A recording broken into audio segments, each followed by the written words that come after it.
रायबरेली छोड़कर कहीं और ही चले जाए, देश के बाहर भी जा सकते हैं, का तो आना जाना लगा रहता है।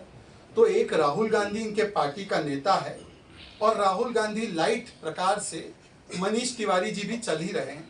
इसीलिए हर 5 वर्षों में एक नई सीट ढूंढनी है, वहां पर वही बयानबाजी करनी है, वही वादे करने हैं, कोई अकाउंटेबिलिटी नहीं देनी है। अन्यथा आज आप जरूर पूछिए कि लुधियाना में किए गए वादे कितने पूरे किए मनीष जी आपने, वो तो पहले बताइए। चंडीगढ़ के लोगों को झांसा देने के पहले आनंदपुर साहिब जी को जो वादा किया था वो वादे पूरे क्यों नहीं किए? और आनंदपुर साहिब जी को जो व्यक्ति धोखा दे सकता है वो किसी को भी धोखा दे सकता है। मित्रों, कंफ्यूजन की स्थिति एक और है और ये वाली स्थिति तो चंडीगढ़ के लिए सबसे खतरनाक स्थिति बन सकती है। मैंने हाल ही में देखा है, मनीष तिवारी जी जो ओरिजिनल कांग्रेस के मैनिफेस्टो को तो शायद पढ़ते नहीं है, वो आगे कर भी नहीं रहे हो, उनके विज्ञापन में भी ज्यादा दिख नहीं रहा है। उन्होंने अपना विजन डॉक्यूमेंट दिया और विजन डॉक्यूमेंट कम, ये डिवीजन डॉक्यूमेंट ज्यादा है। इस डिवीजन डॉक्यूमेंट में लिखा है कि वो चंडीगढ़ की बनाई हुई व्यवस्था को तहस नहस करने वाले हैं। वो चंडीगढ़ की जो आज व्यवस्था चल रही है उसको बर्बाद करने वाले हैं। वो कह रहे हैं कि मैं इसको सिटी स्टेट बना दूंगा, सिटी स्टेट अलग करा दूंगा।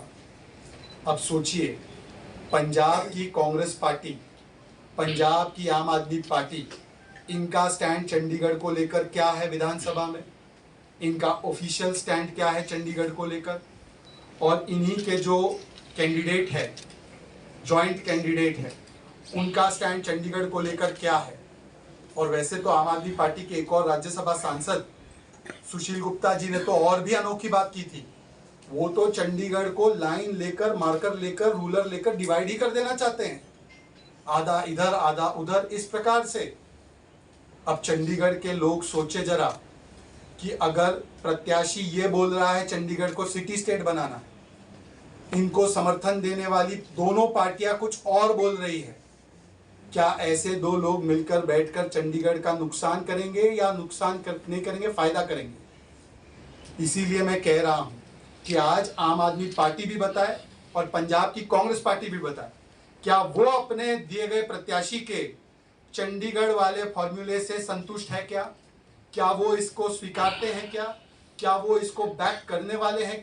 अगर वही बैकिंग नहीं करने वाले हैं तो सोच के चलिए कि जो मनीष तिवारी जी कह रहे हैं वो चंडीगढ़ को एक प्रकार से उथल पुथल की स्थिति में लाने का काम करने का फॉर्मूला और रेसिपी दे रहे हैं। ये विजन डॉक्यूमेंट नहीं, ये डिवीजन डॉक्यूमेंट है। और डिवीजन डॉक्यूमेंट के अलावा आपको पता होगा कि जिनका विजन और मिशन नहीं है वो केवल डिवीजन की पॉलिटिक्स लेकर ही चल रहे हैं। और डिवीजन की पॉलिटिक्स इस प्रकार से है कि इंडिया अलायंस के लोग अब खुलेआम और सरेआम आतंकवाद की पैरवी भी करने लगे हैं तुष्टीकरण की राजनीति के लिए। आप देखिए कि किस प्रकार से आतंकवाद के प्रति यूपीए और कांग्रेस की सरकार ने कोई कड़ा कदम नहीं उठाया। ये बात मैं नहीं कह रहा हूं, ये स्वयं मनीष तिवारी ने कहा। मनीष तिवारी जी ने एक पुस्तक लिखी थी, उसमें उन्होंने साफ साफ लिखा था कि 26/11 के बाद जो हमला मुंबई में हुआ, जिस प्रकार से पाकिस्तान के आए हुए आतंकी ने मुंबई के लोगों पर, भारत के लोगों पर हमला किया, तो उन्होंने कहा है कि हमारी सरकार, मनमोहन सिंह की सरकार को पाकिस्तान को मुंह तोड़ जवाब देना चाहिए था, पर क्योंकि कुछ कंसिडरेशन रहे होंगे उन्होंने कोई मुंह तोड़ जवाब देने का काम नहीं किया।